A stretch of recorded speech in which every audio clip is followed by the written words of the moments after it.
Hey everyone, Tom Parks here with Annex Wealth Management's What's That? What is a target date fund? Also referred to as life cycle funds, target date funds are an increasingly popular investment option in employer-sponsored 401k plans. And if your company retirement plan has a default investment, chances are it's a target date fund. At its most basic level, a target date fund is a collection of mutual funds packaged into one strategic vehicle that is based on an investor's anticipated year of retirement.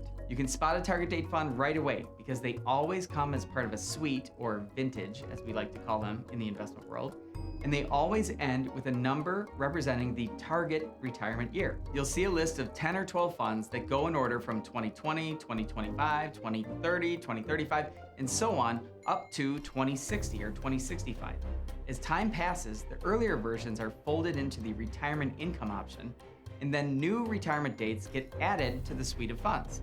So if all these target date funds are a collection of other mutual funds, thus providing diversification to investors, what is the difference between, say, a 2025 target date fund versus the 2055 version?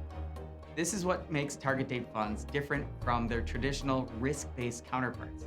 In addition to providing investors a one-stop shop for diversification, the risk profile of a target date fund gradually changes over time as the investor gets older and approaches the targeted retirement date.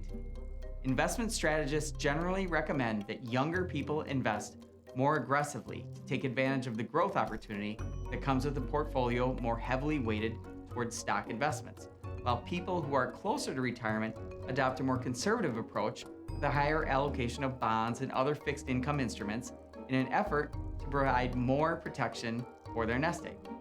Each target date fund has its own predetermined formula that gradually changes the underlying investments from a more aggressive posture in the early years to a more conservative strategy as investors approach and eventually reach retirement.